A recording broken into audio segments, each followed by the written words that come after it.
Queridos irmãos, vamos abrir a palavra de Deus no Salmo de número 90. Salmo 90. Vamos fazer a leitura deste salmo. Salmo de número 90. Espero vocês acharem, por favor. Fique com a sua Bíblia aberta depois da leitura. Iremos estar falando um pouquinho sobre este salmo, a eternidade de Deus e a transitoriedade do homem. É o tema aqui do salmo. Diz assim a palavra de Deus: Senhor, Tu tens sido nosso refúgio de geração em geração. Antes que os montes nascessem e se formassem a terra e o mundo, de eternidade a eternidade, Tu és Deus. Tu reduzes o homem ao pó e dizes: tornai filho dos homens. Versículo 4. Pois 1000 anos aos teus olhos são como o dia de ontem que se foi, e como a vigília da noite. Tu os arrastas na torrente, são como o sono, como a relva que floresce de madrugada. De madrugada viceja e floresce, à tarde murcha e seca. Pois somos consumidos pela tua ira e pelo teu furor conturbados. Diante de ti puseste as nossas iniquidades, e sob a luz do teu rosto os nossos pecados ocultos. Pois todos os nossos dias se passam na tua ira. Acabam-se os nossos anos como um breve pensamento.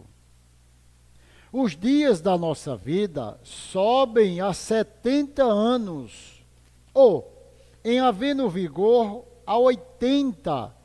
Neste caso, o melhor deles é canseira e enfado.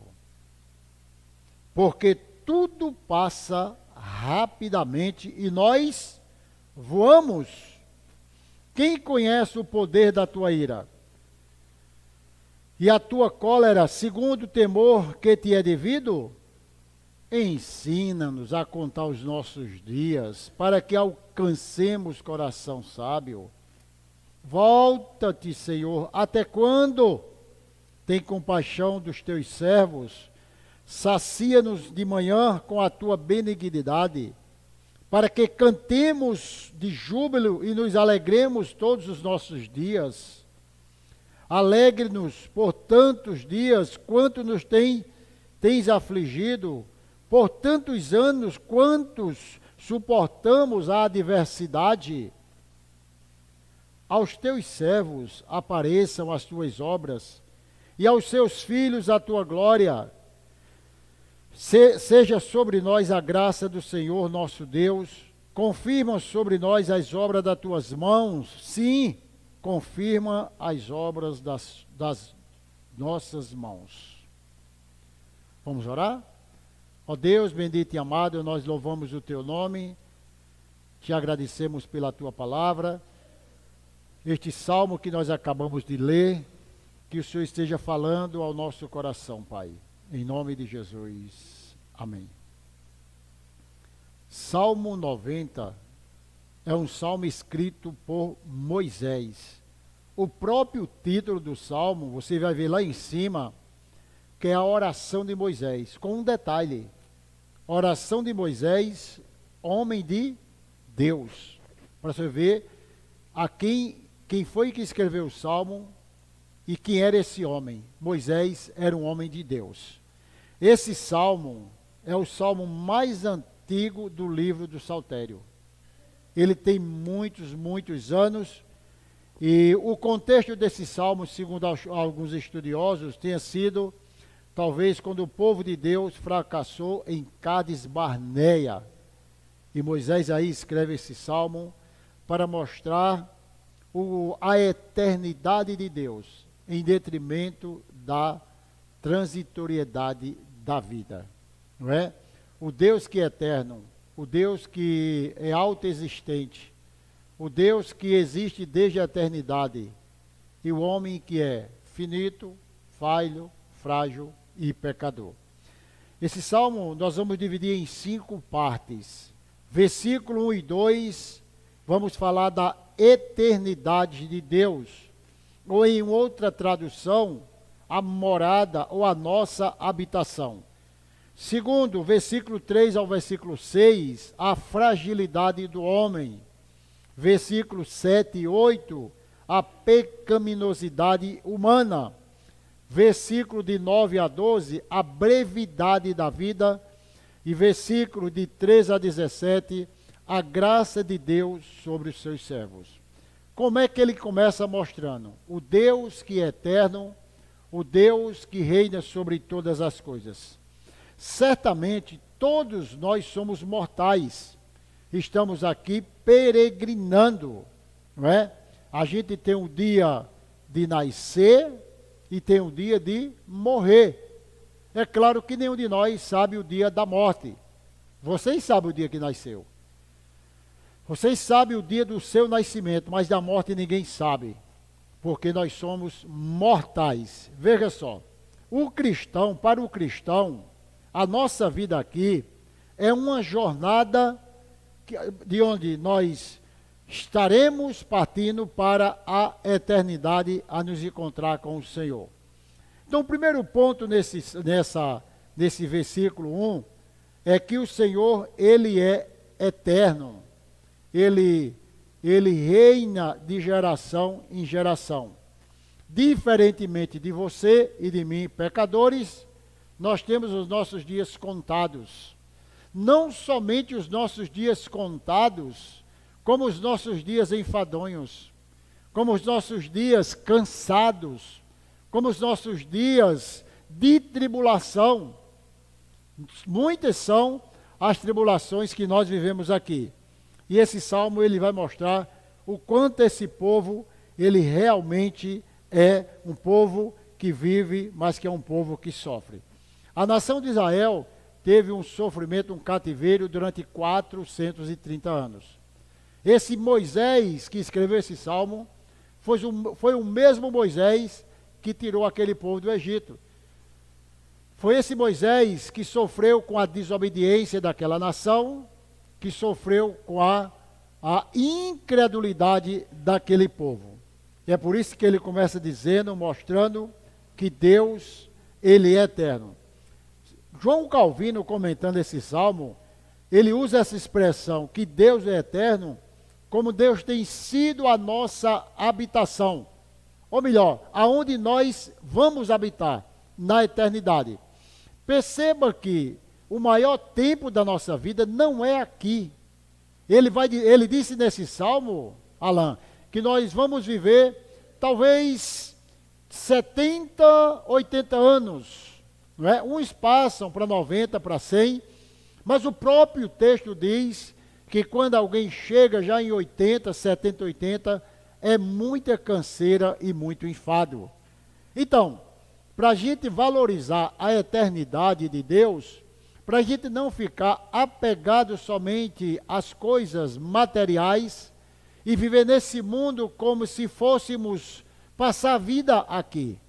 A Bíblia é bem clara que nós devemos olhar para frente, que nós devemos ter um alvo em nosso coração, para onde nós iremos.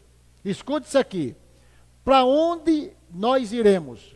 Não existe aquela ideia de que você vai dizer assim, eu não sei de nada, depois que eu me morrer, como eu já ouvi alguém dizer, me jogue numa vala, me jogue lá no açude, me jogue onde quiser, morreu, acabou.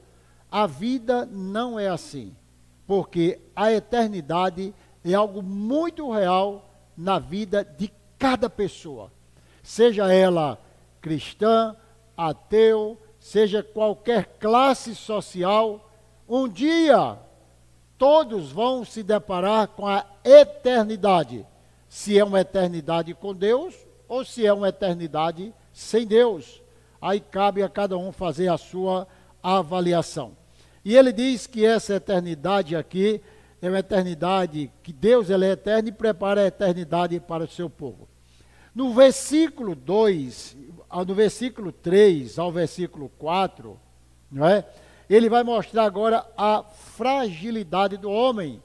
O homem que quer ser autossuficiente, o homem que quer entender de todas as coisas, o homem que em alguns momentos são arrogantes, presunçosos, o homem que acha, escute isso aqui, que acha que é independente de Deus, que acha que tem o poder de fazer, eles colocam os seus méritos como se fossem dele.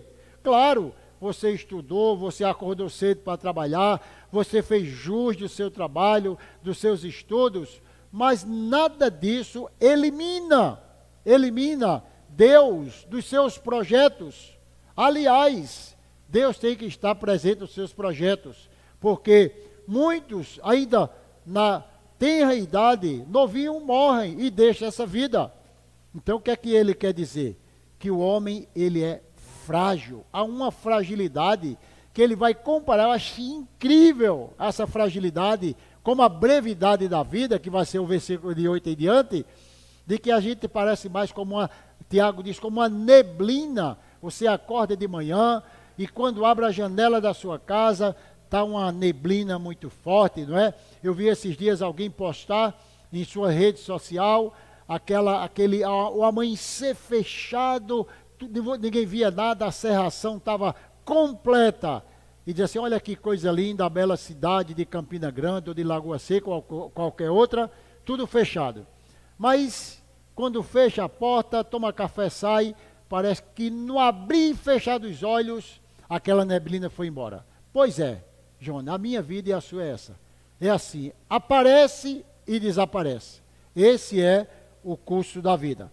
E ele vai dizer, no versículo 3, como nós somos frágeis, tu reduzes o homem ao pó, e dizes, aqui o pó aqui é o chão, é onde nós vamos voltar, né? Nós fomos criados do pó, e ao pó nós tornaremos.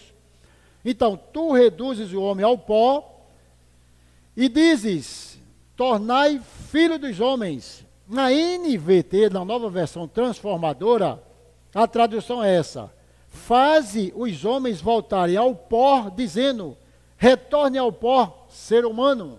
Ele está dizendo, vocês são tão frágeis, são tão pequenos, que no abrir e fechar de olhos, vocês estão lá no pó, vocês morreram.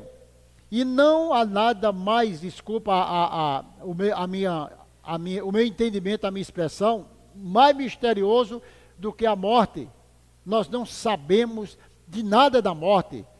No que diz respeito a detalhes, o que nós entendemos sobre a morte é que a morte é o início de uma nova vida. Ninguém quer começar uma nova vida desse jeito.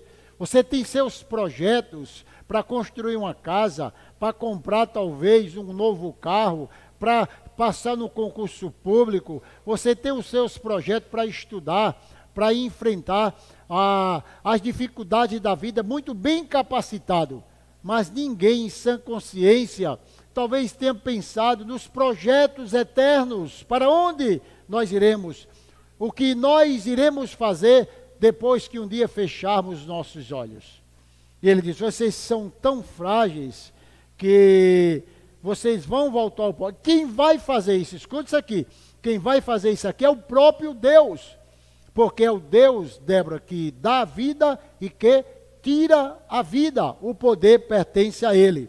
Para você ver, o Deus que é eterno e o homem que é frágil. Moisés, ele vai mostrar aqui algumas lições fundamentais sobre a fragilidade da vida. A primeira, nossa existência aqui na terra é breve e passa rapidamente. Passa rapidamente. Portanto, o que é que nós devemos fazer? Usá-la da melhor maneira possível. Porque quando menos se espera, vai embora. Nós voamos. A vida é difícil e às vezes parece fútil, não é? Se você não pensar direitinho numa vida futura, você vai dizer, essa vida não vale nada. Nós estamos aqui de passagem, nós não temos garantia de nada. Se torna uma futilidade, porque as pessoas veem a vida ou verem a vida como algo muito importante e acham que talvez nunca vai se acabar. Outra coisa que ele nos mostra aqui é o reconhecimento do domínio soberano de Deus, ou seja, a vontade soberana de Deus sobre a humanidade. O que é que ele quer dizer? Que os nossos dias estão contados e todos bem contados, nós não sabemos, mas ele sabe, e que Deus vai permitir que eu e você, um dia dessa sepultura, saia dessa vida, não sei de que maneira, mas o que vier a acontecer faz parte do plano soberano de Deus, principalmente para aqueles que se entregaram, que se colocaram diante do Senhor. Ninguém é pego de surpresa. Nós sabemos, sim, que a vida é difícil, mas Deus tem o seu plano soberano de fazer segundo a sua vontade. E ele vai dizer, retorne ao pó os seres humanos, tornai filhos, vocês voltem à terra.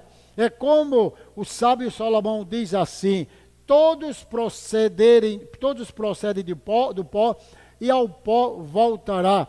O profeta Samuel diz, o Senhor é o que tira a vida e dá, faz descer a sepultura e faz subir.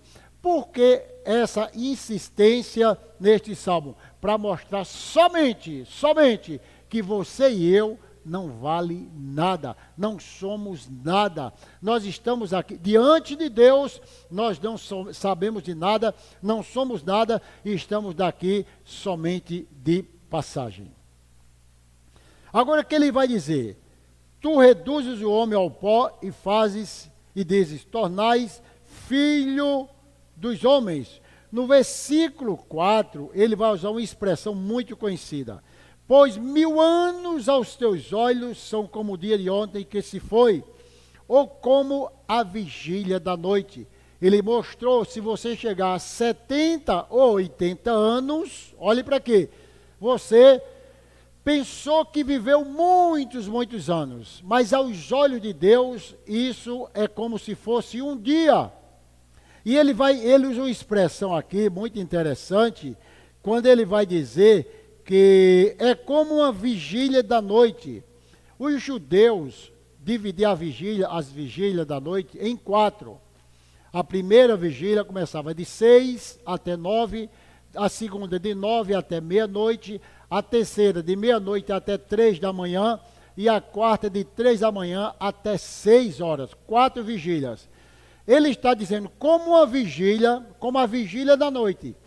Apenas 3 horas se passaram, assim é Deus que age em nosso favor.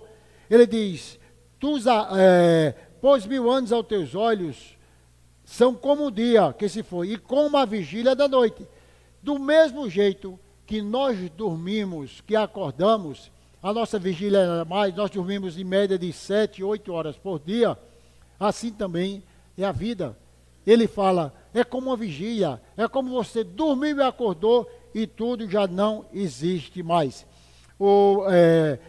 Pedro diz assim, pois os seres humanos são como capim, sua beleza como a folha do campo, o capim seca e as flores murcha, porque ele está falando também de uma relva, de uma plantação, de algo que vai embora com uma rapidez. Então nós somos levados pela uma enchente da vida e nós desaparecemos e logo murchamos, não é?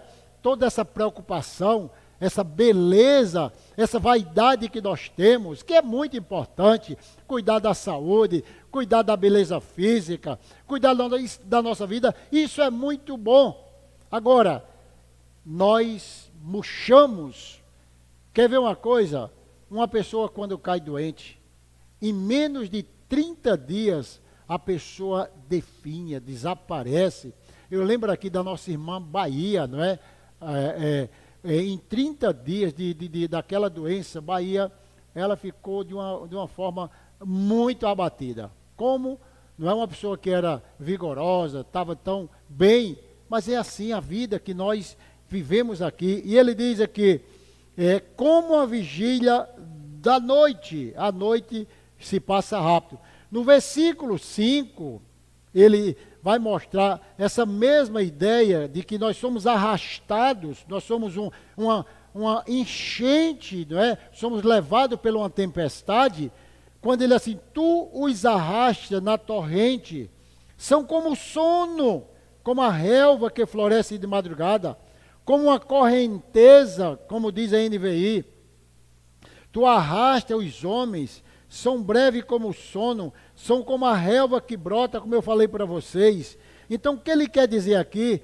Que a vida é um dilúvio, a vida é como Calvino diz assim, a morte é chamada de um dilúvio invisível. Nós somos arrastados, nós somos levados de uma maneira muito rápida e até mesmo incompreensível e até mesmo de uma maneira que nós não aceitamos, não entendemos, mas é a vida. E o salmista vai dizer que nós somos arrastados como uma corrente, ou melhor, nós não valemos nada, nós não temos segurança de nada aqui nesta vida. Por mais que você invista na sua vida, por mais que você tente construir, não é, o seu próprio local de segurança, nós não temos segurança, nós não temos como confiar na situação. Nós saímos de casa, não sabemos se chegamos, os nossos filhos saem, você sai para trabalhar, quantos saem e são pegos de surpresa, porque é assim, é a vida inconstante, é a vida incerta. Por este motivo, escute isso aqui, por este motivo é que a Bíblia alerta eu e você a não nos apegarmos a essa vida, a não vivermos em função daquilo que nós construímos, que nós queremos, brigar por tantas coisas, não é? Você vê gente brigando por tantas coisas fúteis, arrumando inimizade, não, problema dentro de casa. Nós não temos que brigar por nada. É claro, pastor, que eu não posso ser relaxado, que eu não posso deixar a vida me levar, que eu não posso viver a revelia das coisas, isso é fato. Agora, nós não podemos passar por essa vida e ficar apegado às coisas, apegado às situações. É por isso que o homem, ele é inconformado com Deus, Gustavo. Ele é inconformado com Deus, porque quando ele é contrariado pelo próprio Deus, ele se revolta contra Deus. Quando Deus não faz o que ele quer, o homem acha que Deus deve fazer o que ele quer, ele se revolta contra Deus. Ele agora não tem mais prazer na lei de Deus, e a Bíblia diz que é esse tipo de comportamento que nós devemos evitar.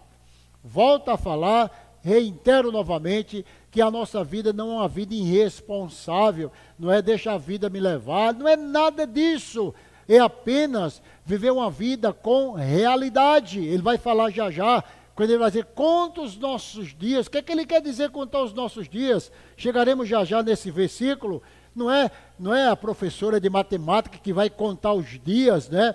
De 80 anos, quantos dias viveu, 70, o que foi, nada disso. Já a gente chega lá para explicar melhor. Então, ele mostra agora que esse homem é um homem extremamente frágil. É algo que desaparece, não é? É uma neblina. Nós somos, como diz uma música aí do mundo, nós somos como castelo de areia, né? Na beira do mar, aqueles castelos que você faz bonito, que a água vai e derruba, é a comparação da vida, como um castelo de areia na beira do mar. Então, ele vai dizer que nós somos arrastados com essa corrente, nós somos como aquela bela flor, né? A flor que é linda, que você viu aquele campo maravilhoso, de repente murchou. Somente para mostrar que não cabe. nem na minha, nem na sua vida, nenhuma vaidade. Não cabe para nós querer ser o que nós não somos. Não cabe para nós pisar em ninguém. Eu fico pensando, meu Deus, como é que uma pessoa é arrogante? Como é que uma pessoa tenta humilhar a outra? Aonde está no mesmo mundo, vai para o mesmo buraco, 7 palmos de terra, é o que vai fazer a diferença daquela pessoa, e talvez ache que aqui seja alguma coisa. Nós não somos nada, estamos de passagem. Se nós recebemos algo de bom nessa vida, chama-se graça e misericórdia de Deus. Merecedor nós não somos, Marina, nem eu nem você, mas estamos aqui abrindo os nossos olhos, o nosso coração, dizendo: Deus, muito obrigado, porque eu amanheci, eu estou vivo, eu estou com saúde, eu vim para a igreja, eu tenho o privilégio de ter as pernas para andar, eu tenho o meu corpo perfeito. Isso é uma graça de Deus, mas nada disso você pode se gabar, entristecer, porque a vida, ela traz muita surpresa, muita surpresa. Depois que ele trata desse versículo, dessa fragilidade da vida, ele vai dizer que o homem é esse homem pecador, não é? Para mostrar que tudo isso aconteceu, toda essa angústia, agrura, miséria, desculpa a expressão, desgraça, foi por causa do pecado. Nós somos exatamente herdeiro do pecado de Adão. E o diácono Gustavo fez a leitura, não é, que está lá em Romanos, dizendo que pelo um só homem entra o pecado entra em toda a raça humana, mas algo glorioso, maravilhoso, vem para aplacar de nós, abraçar a nossa vida e dar uma segunda chance, uma segunda oportunidade, que se chama Jesus Cristo, perdoando os nossos pecados. Versículo 7 e 8. Ele diz: Pois somos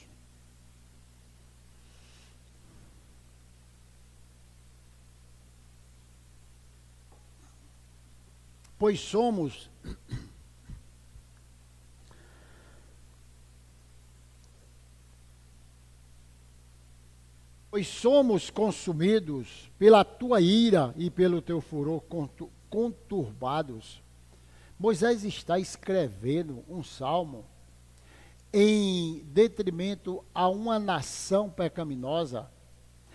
Tudo que ele escreve aqui tem muito a ver com tudo que ele viveu lá no Egito com aquela nação.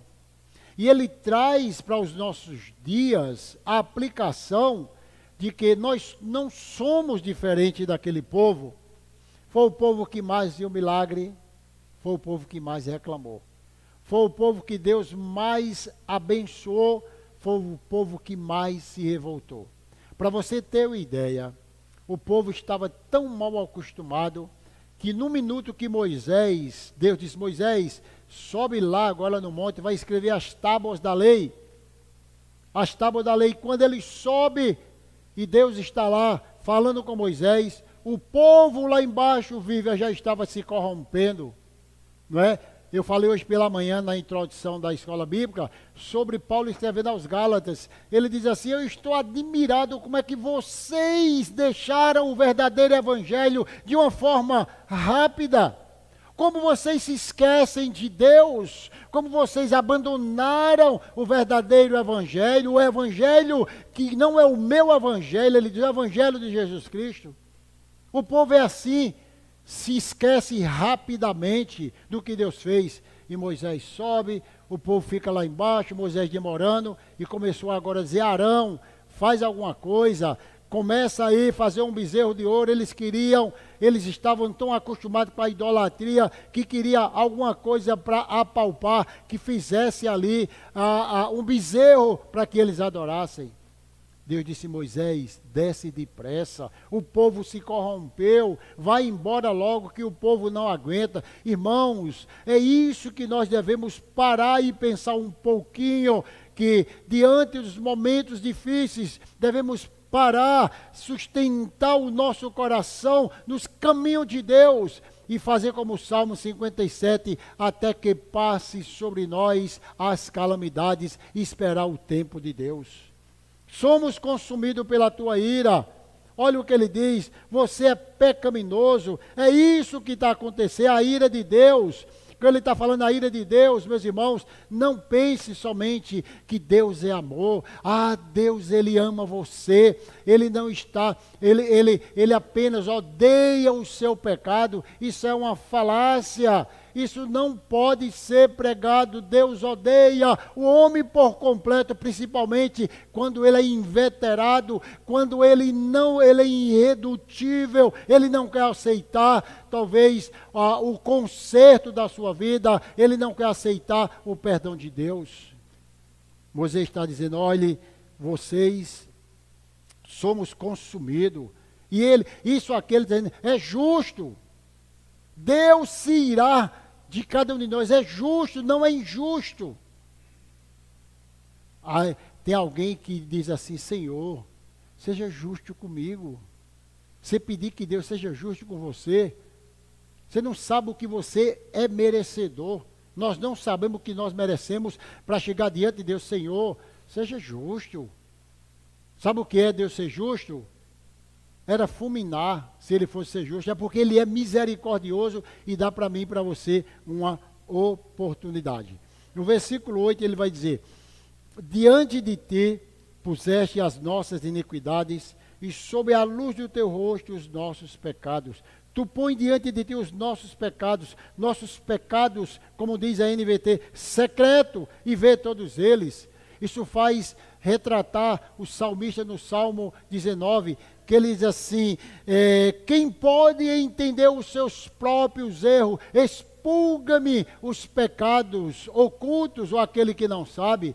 Evidentemente nós sabemos quando pecamos, evidentemente nós sabemos quando transgredimos a lei de Deus, mas socorro, tem hora que nós precisamos parar um pouquinho e dizer, Deus, eu não consigo ver totalmente o que essa maldade, talvez que eu não consiga enxergar. É tanto que o próprio salmista no Salmo 139, ele disse, Senhor, tu sonda-me e me conhece, sabe os meus caminhos, conhece o meu sentar, o meu deitar, o meu levantar, o meu andar. Deus conhece todas as coisas. Por que Davi pede isso, Johnny? Senhor, sonda o meu coração, vê se há em mim algum caminho mau. É muito comum a gente andar muito sem olhar para o que nós estamos fazendo, ou melhor, ignorando os nossos erros, ignorando os nossos pecados, ignorando, irmã Lúcia, o nosso comportamento mundano, às vezes, maligno, mundano. E ele disse, Senhor, sonda-me, porque tu conhece o meu coração. Vê se há em mim algum caminho mau, guia-me pelo caminho eterno. Pois é uma oração que ela deve ser feita por cada um de nós. Sabe por quê? Porque o orgulho, Madalena, toma conta do coração do homem e ele não consegue ver o seu erro. Ou melhor, ele até consegue, mas ele não tem o desejo de confessar, ele não tem a humildade de reconhecer, e ele caminha achando que ele é a pessoa melhor do mundo. Ele vai falar da brevidade da vida, que tem muito a ver com a fragilidade, no versículo 9 a 12. O que é que ele diz? Pois todos os nossos dias se passam na tua ira.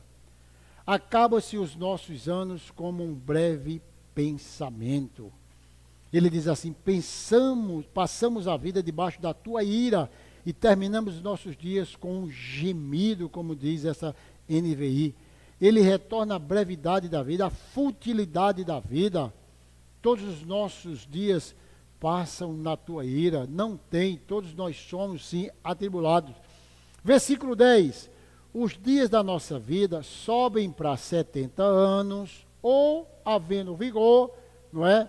Os malhadão aí, os que cuidam do corpo, talvez chegue até os 80 anos. Ele diz, neste caso, o melhor deles é canseira e enfado. porque tudo passa rapidamente e nós voamos. Moisés considerava que o limite de idade para o ser humano era de 80 anos. Ele morreu com 120 anos, Josué com 110, o rei Davi com 70 anos. Há uma variedade muito grande. Aquele homem que viveu 900 anos, quem foi? Quem lembra? Diga, Flávio. Matusalém. Aquilo ali para Deus é um dia. 1000 anos é como um dia, não vale nada, não tem muito significado. Gente, o problema não é o quantos anos nós vivemos. Escute isso aqui, o problema é como nós vivemos dentro desses anos que Deus nos dá. Ou poucos anos, ou muitos anos, é a qualidade de vida. Eu estou falando qualidade de vida, não vou me deter, eu não sou nenhum nutricionista de alimentação, eu estou falando em nossa vida espiritual, em nossa vida com Deus. Nós passamos por aqui e não ligamos para nada. Muitos estão dormindo, muitos estão aí à revelia, achando que isso acaba por aqui mesmo. E ele fala nesse versículo aqui, ó, que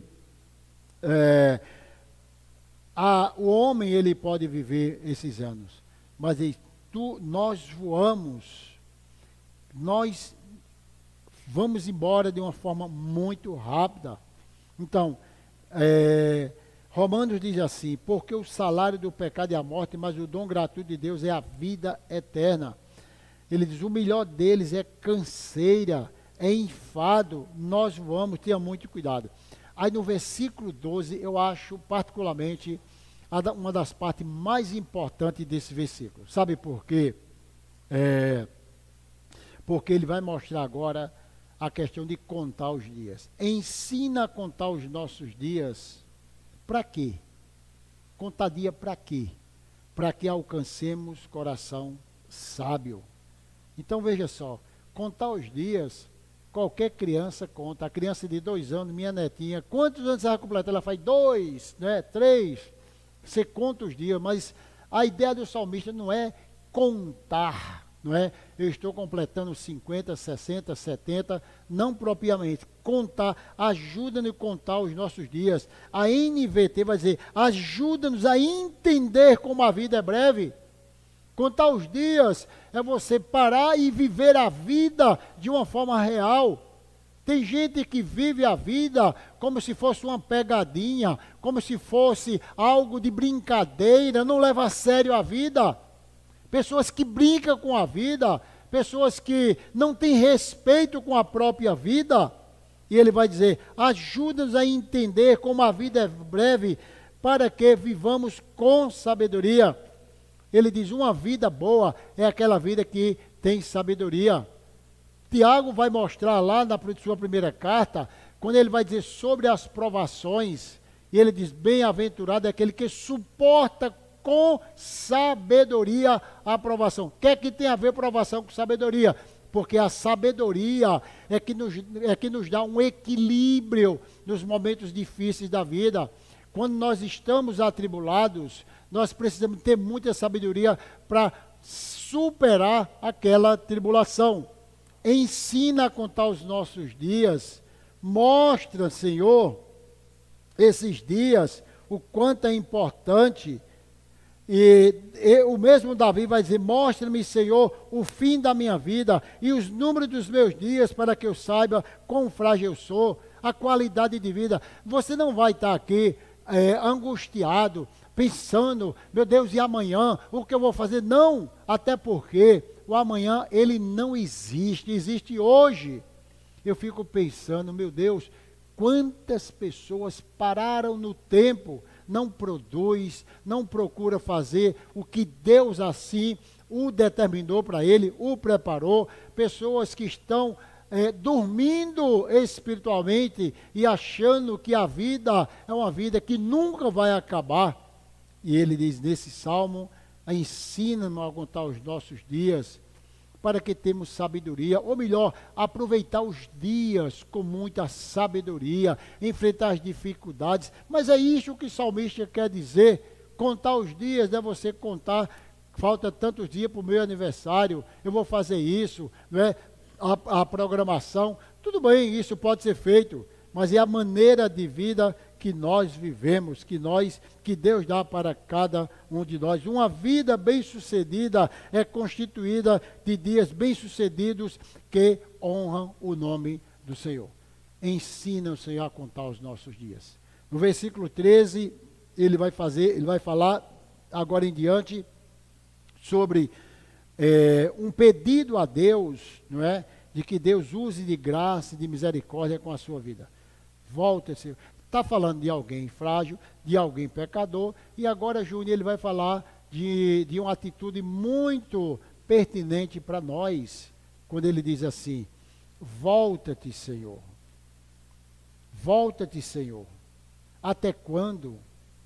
Ele vai mostrar essa expressão aqui, que não é, ele talvez seja uma oração, alguém diz que é uma oração nacional, que ele vai usar o verbo aqui, o plural, né? Tem compaixão dos teus servos. Ele está pedindo para alguém. Então volta, Senhor. Essa é a oração, Priscila, minha e sua. Senhor, volta os teus olhos para mim. Não me deixes andar nos meus próprios caminhos. Senhor, me ajude a sempre levantar os meus olhos e andar segundo a tua vontade. Porque, infelizmente, há momentos da vida que eu e você, Fabiana, nós caminhamos sem olhar para os projetos de Deus, sem olhar para os planos de Deus, sem olhar para o que Deus quer para cada um de nós. E isso aí corre um grande perigo. E Moisés agora chama Deus para ter compaixão. Ajuda este povo, se é uma oração nacional, falando no plural, tem compaixão dos teus servos. Ele está agora reconhecendo, primeiramente, o pecado, o erro. Segundo, confiante na graça de Deus. Tem compaixão dos teus servos. Quando ele pede compaixão, ele usa a expressão aí, sacia-nos de manhã com a tua benignidade, para que cantemos de júbilo e nos alegremos todos os dias. Que tenhamos a tua misericórdia em breve. Sim, Senhor, pela manhã. Ele pede que Deus renove a sua misericórdia, porque o povo pecara contra Deus, o povo se afastara de Deus, e Moisés usa essa expressão, sacia pela manhã. Se ele pede no versículo 13, volta de Senhor, até quando? Ele já está dizendo, eu estou com pressa. Entende isso aqui? Sacia de manhã. Então ele pede, volta, Senhor, mas volta rápido. Em outras palavras, não vamos ficar marcando passo, nós vamos ficar aqui demorando a tomar uma decisão. Clamamos a Deus por dias melhores, clamamos a Deus que o Senhor nos ajude a deixar os pecados para trás e vivamos um novo dia, um novo amanhecer, uma nova esperança, algo diferente que nós precisamos. E é basicamente isso que o salmista, o Moisés está falando aqui, quando ele fala que volta, Senhor, até quando? Até quando é uma pergunta que ela é feita em vários salmos da Bíblia, é uma demora. Senhor, até quando? Clamarei eu e teu nome ouvirás. Essa expressão não é até quando nós usamos, quando queremos, talvez, as benesses de Deus, as bênçãos materiais, mas era um povo que se afastara dele. Que tal a gente olhar para nós, fazer essa mesma oração? Senhor, até quando eu vou viver essa vida medíocre? Até quando eu vou viver essa vida morta, essa vida apática, essa vida de aparência? Eu tenho que sair dentro dessas quatro paredes do comodismo e respirar um novo dia, respirar algo diferente. É isso, nós precisamos levantar os nossos olhos. É como Paulo diz, desperta tu que dormes, levanta dentre os mortos e Cristo te iluminará. Infelizmente, meus irmãos, tem muitos que ainda são cadáveres ambulantes, muitos que estão dormindo e não acordaram para a realidade, e isso aí é um grande perigo.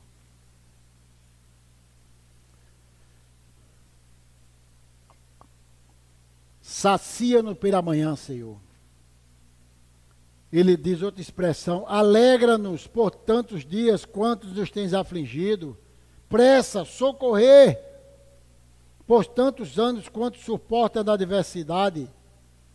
Ele vai mostrando a necessidade de uma vida com Deus. Perceba isso aqui. Ele gradativamente vai dando os seus passos, vai avançando, vai pedindo, vai colocando os projetos de Deus em sua vida, mas que seja algo muito rápido.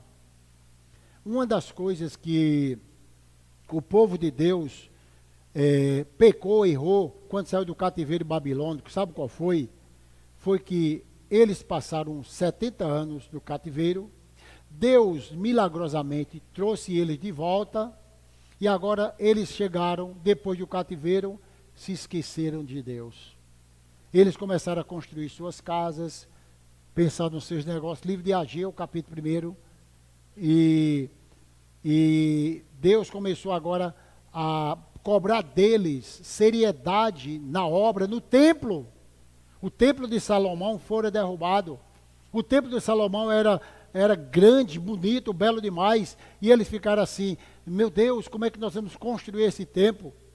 E eles começaram agora a se afastarem. Aí Deus disse: não é tempo de viverem em casas apaneladas, casas grandes, e esquecer da obra de Deus. Por quê? Olhe para aqui. A vida, os cuidados da vida, a preocupação com a vida, o desejo de crescer, de construir, pode muito bem, e algumas vezes, abafar o projeto de Deus na vida do seu povo. Muitos estão tão sufocados que estão ganhando dinheiro, ou que não estão ganhando dinheiro, ou que estão perdendo, ou que não estão bem de vida, mas estão sufocados a ponto de se esquecerem de Deus. Entendeu? A Bíblia diz que há tempo para todas as coisas. Isso traz para mim e para você, hoje à noite, uma reflexão, para a gente ver como anda a nossa vida. E para concluir, ele vai dizer: alegra-nos no versículo 15, aos teus servos apareçam as tuas obras. E no versículo 17 ele diz: seja sobre nós a graça do Senhor, nosso Deus. Confirma sobre nós as obras das tuas mãos. Sim, confirma as obras das tuas mãos. Então, ele conclui basicamente dizendo: enquanto nós estamos aqui na terra, vivendo nesse mundo, Senhor, derrama sobre nós a tua graça. Agora, precisamos levantar a nossa cabeça. Em outras palavras, saia desse sono profundo. Procure uma vida com Deus. Leia a palavra, medite na palavra, procure as coisas de Deus. Não deixe que o seu trabalho, os seus estudos, a sua família, os seus afazeres sufoque a sua vida espiritual. Mas que hoje Deus abra os seus olhos e meus olhos para saber que nós somos mortais, frágeis, e a nossa vida, ela é passageira. Que Deus nos ajude a contar os nossos dias, que vivamos dias de glória para o louvor do nosso Senhor Jesus Cristo. Que Deus nos abençoe. Amém. Inscreva-se em nosso canal. Compartilhe nossos vídeos. Deus os abençoe.